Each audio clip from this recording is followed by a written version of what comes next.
Bonjour les audacieux et bienvenue dans Expertise, votre émission pour créer, gérer et développer votre petite entreprise. Alors aujourd'hui, un thème fondamental dans la vie d'entrepreneur, la protection sociale de l'entrepreneur, ses obligations, ses devoirs. Mais on va voir également l'accompagnement qu'on peut vous apporter pour vous faciliter les démarches. Et tout cela en compagnie de Valentin Couble, qui est directeur recouvrement à l'URSSAF Île-de-France. Bonjour Valentin. Bonjour. Tout à l'heure, dans une dizaine de minutes, notre Zoom ciblera Didier Imbert, qui est le directeur et le cofondateur d'Auguste, pour vous apporter là aussi de précieux conseils. Mais retour donc au thème principal de cette émission, la protection sociale.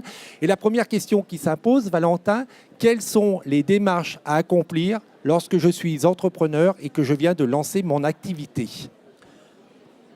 Quand un entrepreneur souhaite démarrer une activité, la première chose à faire, c'est de demander son immatriculation pour obtenir un numéro SIRET et pouvoir exercer son activité. Lors de cette demande d'immatriculation, l'entrepreneur va fournir un ensemble d'informations, notamment la nature de son activité, le statut juridique de la société qu'il est en train de créer. Ces informations définiront ses obligations sociales. Alors, quelles sont-elles, voilà, ces obligations et de quoi dépendent-elles alors ? De l'activité ? Elles dépendent de l'activité, comme je vous le disais, elles dépendent du statut juridique. Un auto-entrepreneur ou un chef d'entreprise, travailleur indépendant ont des obligations un peu différentes. Et ce qui est important de savoir, c'est qu'il y a 2 points d'entrée privilégiés pour faire ces déclarations. Vous choisissez de devenir auto-entrepreneur, le site l'auto-entrepreneur.fr. Vous êtes sur la création d'une entreprise non auto-entrepreneur, vous pouvez aller sur le site guichet-entreprise.fr. À partir de ces 2 points d'entrée uniques, l'entrepreneur est guidé dans ses démarches. Il est guidé dans le renseignement de ces informations qui lui permettent de créer son entreprise. Donc, ces 2 sites qui sont assez simples d'accès, mais donc sur ce site, je vais pouvoir faire les démarches formelles que je dois faire auprès des organismes de protection sociale. Tout à fait. À partir de ces sites, c'est un point d'entrée qui donne derrière une transmission d'informations au centre de formalité des entreprises qui se charge à son tour d'envoyer l'ensemble des informations aux différents acteurs de la protection sociale. L'idée est vraiment d'avoir un point d'entrée unique, une simplification pour la création des entreprises. Est-ce que c'est aussi le statut ou le secteur d'activité qui vont influencer sur l'organisme auquel je dois me rattacher ? Oui, tout à fait. Alors si on illustre ? Si on illustre, on peut parler du régime agricole. Qui dépend de la MSA. Exactement. Mais là, on est plus sur de la TPE non agricole. Non agricole, 2 grands statuts. Statut de salarié, un entrepreneur employeur de personnel va avoir des salariés dans son entreprise, se déclare auprès de l'URSSAF. Les salariés dépendent du régime général de la sécurité sociale. Travailleur indépendant, vous êtes artisan, commerçant, vous dépendez du RSI pour votre protection sociale. Et après, pour savoir l'organisme, parce que vous êtes représentant de l'URSSAF, est-ce qu'il y a également un découpage régional ? Alors, les URSSAF sont organisés de façon régionale selon l'ancien découpage administratif, 22 URSSAF régionales en France. Côté RSI, il y a également un découpage régional.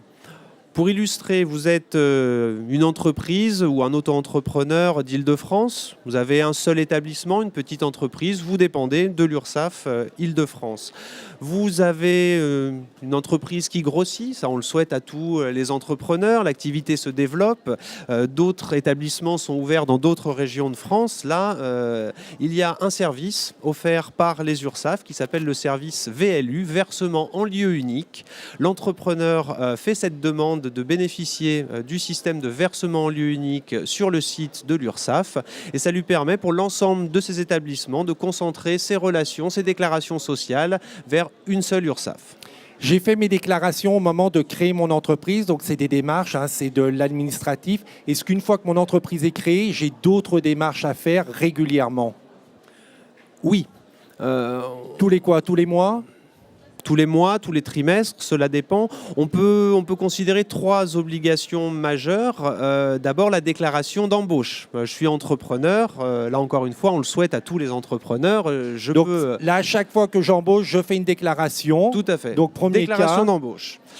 Ensuite, de façon mensuelle ou trimestrielle, selon le choix de l'entrepreneur, je déclare mes cotisations sociales. Enfin, je déclare les salaires versés. Plutôt, je déclare mes revenus qui vont permettre de calculer les cotisations sociales que je dois payer. Et de la même façon, à un rythme trimestriel ou mensuel, l'entrepreneur est tenu de payer ses cotisations sociales. Et vous vouliez évoquer un troisième cas, me semble-t-il. Il y avait déclaration d'embauche, il y a tous les mois ou tous les trimestres. Est-ce qu'il y a une autre déclaration à faire régulière? La déclaration et le paiement. Donc, déclaration d'embauche, déclaration d'activité et paiement des cotisations sociales. Alors, l'administratif, c'est toujours un secteur craint par les entrepreneurs. Est-ce qu'il y a un accompagnement que propose l'URSSAF pour ces déclarations? Et autre question, est-ce que le comptable peut me donner un coup de main? Alors, les URSSAF proposent des accompagnements des entreprises, tentent de simplifier au maximum les démarches administratives. Pour cela, on a mis en place un ensemble de services dématérialisés, donc que vous pouvez retrouver sur le site l'auto-entrepreneur.fr, que vous pouvez retrouver sur le site ursaf.fr, qui permettent de simplifier donc des déclarations dématérialisées et le paiement des cotisations de façon dématérialisée également. Est-ce que vous faites de l'accompagnement physique? Un entrepreneur peut venir pousser la porte de l'URSSAF et poser toutes les questions et se faire remplir ses démarches, les premières? Le premier réflexe d'un entrepreneur doit être d'aller sur le site lursaf.fr. La plupart des réponses se trouvent sur ce site, au cas où. Je suis d'accord, au moins 81 ou 99% doivent se faire sur Internet, mais pour le pourcent qui reste, est-ce qu'ils peuvent venir vous voir? Pour les questions plus complexes, l'URSSAF, les URSSAF dans l'ensemble de la France proposent des accueils, et notamment des accueils sur rendez-vous. Donc là, de la même façon, vous allez sur le site, vous pouvez prendre rendez-vous sur le site, vous pouvez appeler la plateforme téléphonique des URSSAF aussi pour obtenir un rendez-vous pour lequel votre dossier aura été étudié, préparé et un moment d'échange pendant lequel vous pourrez échanger avec un expert de l'URSSAF. Voilà, il ne faut jamais faire la politique de l'autruche. Allez voir l'URSSAF si vous avez des difficultés plutôt que de ne rien faire. Ça risque d'être beaucoup plus grave pour vous si vous ne faites rien. 2 questions très importantes. J'ai créé mon entreprise. Mon conjoint ou ma conjointe me donne un coup de main parfois. Qu'est-ce qui se passe? Est-ce que je déclare ou je ne suis pas obligé de déclarer? Pour les conjoints qui participent régulièrement à l'activité de l'entreprise, il existe un statut dit de conjoint collaborateur. Pour cela, il faut remplir un certain nombre de conditions. Il faut être marié ou pacsé au chef d'entreprise. Mais c'est obligatoire. Oui. Il faut travailler régulièrement au sein de l'entreprise. Et c'est dans ces conditions on peut accéder au statut de conjoint collaborateur qui permet, sous réserve bien sûr de cotisations sociales, de bénéficier d'une couverture pour le conjoint qui n'est ni salarié ni associé de l'entreprise, mais qui peut bénéficier d'une couverture sociale, couverture maladie, couverture retraite principalement. Et je souligne ce point-là et je vais me faire l'avocat. Souvent on dit, bah, tiens, mon conjoint, ma conjointe me donne un petit coup de main comme ça, je ne vais pas la déclarer parce que je vais faire quelques économies. Grossière erreur, parce que le conjoint ou la conjointe, au moment de la retraite, nada.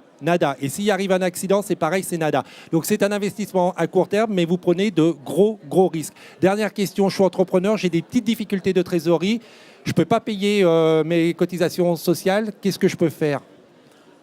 Encore une fois, premier réflexe, contacter l'URSSAF ou le RSI pour faire état de ces difficultés. Les URSSAF développent un ensemble d'outils d'accompagnement aux entreprises en difficulté. On peut notamment octroyer des délais de paiement. Donc là aussi, pas la politique de l'autruche. Allez voir l'URSSAF, vous pourrez avoir un délai de paiement, retarder un peu le paiement plutôt que de se trouver le couteau sous la gorge. Valentin, merci beaucoup pour ces précisions. Merci à vous. Je vous propose de rester sur le plateau, le temps d'accueillir Didier Imbert, qui est donc le cofondateur d'Auguste et qui lui aussi va nous prodiguer de précieux conseils.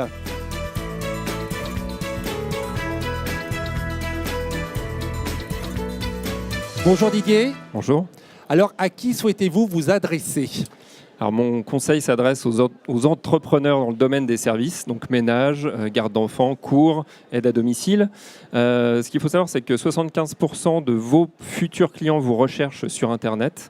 35% sont déjà prêts à vous commander vos prestations en ligne. Donc, dotez-vous des bons outils pour transformer votre propre site Internet en véritable boutique en ligne.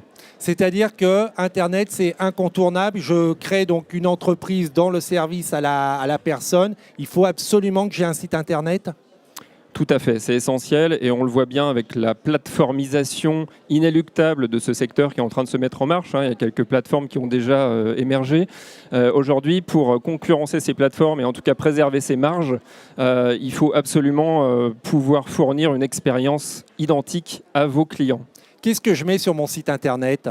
Alors sur mon site Internet, il doit être simple, il doit être surtout très visible, donc il faut s'aider du web marketing, d'acteurs professionnels. Simplement, ce qu'il faut, c'est un bouton « Je réserve »,« Je commande »,« Ma babysitter », etc. Donc un élément qui va permettre d'attirer le client sur votre boutique. En fait, il y a deux choses. Il y a à la fois une vitrine, mais très simple, et après, il faut vraiment que l'internaute passe à l'acte de consommation et d'achat avec ce petit bouton « Je réserve » ou « Je commande ». C'est ça, exactement. On va chercher, en fait, non seulement à attirer les visiteurs sur mon site internet, mais également à les transformer en véritables clients et donc de les faire rentrer dans ma boutique comme ils pourraient rentrer physiquement dans mon agence. Est-ce que je fais moi-même mon site internet ou alors est-ce que je fais appel à des agences web et des prestataires spécialisés ? Aujourd'hui, c'est inutile, enfin, à part ceux qui se débrouillent vraiment bien, mais c'est assez rare. Il vaut mieux effectivement faire appel à une agence. On a aujourd'hui des sites internet à partir de 500 €, donc ça vaut vraiment pas le coup de s'embêter. Et après, sur le site internet, est-ce qu'il faut que j'y consacre régulièrement du temps ? Est-ce que je dois le rénover tous les ans, tous les 2 ans, ou une fois qu'il est fait, je suis peinard ? Alors oui, il faut le faire vivre. Idéalement, effectivement, avoir un blog pour publier de l'actu, etc. Ce qui est important, c'est vraiment de faire appel à un spécialiste qui va vous aider à le référencer, qui va animer vos réseaux sociaux également pour générer du trafic sur votre site. Ça, c'est extrêmement important. Je pense qu'on peut le répéter, c'est bien d'avoir un joli site, mais sans un référencement par des professionnels, il a peu de chances d'être vu, il a peu de chances d'être consulté, et donc vous avez peu de chances de faire du chiffre d'affaires. Les médias sociaux, je suppose aussi qu'il faut être présent. Et combien de temps il faut y passer par jour ? Alors là, ça va dépendre évidemment de chacun, mais effectivement, les réseaux sociaux sont utilisés énormément de plus en plus, donc il faut y consacrer du temps. Surtout, ce qui est important, c'est d'être régulier. C'est pas forcément de publier un post par minute, par heure, etc., mais c'est d'être régulier. Donc voilà, quelques posts, en tout cas par semaine ou par mois, peuvent suffire s'ils sont intéressants, si le contenu est intéressant. Voilà. Merci beaucoup. Et pour conclure et récapituler, il est aujourd'hui indispensable d'être sur Internet. Il faut avoir un site Internet, il faut avoir un blog, il faut être présent sur les médias sociaux. Ça prend du temps, mais c'est un investissement qui vous permettra de développer votre chiffre d'affaires. Vous pouvez retrouver tous ces bons conseils et l'émission Expertise sur Salon SME TV, la chaîne YouTube de Salon SME ou sur demain.fr. On se retrouve très prochainement pour une nouvelle émission Expertise, l'émission pour vous aider à créer, gérer ou développer votre petite entreprise. Salut à tous les audacieux.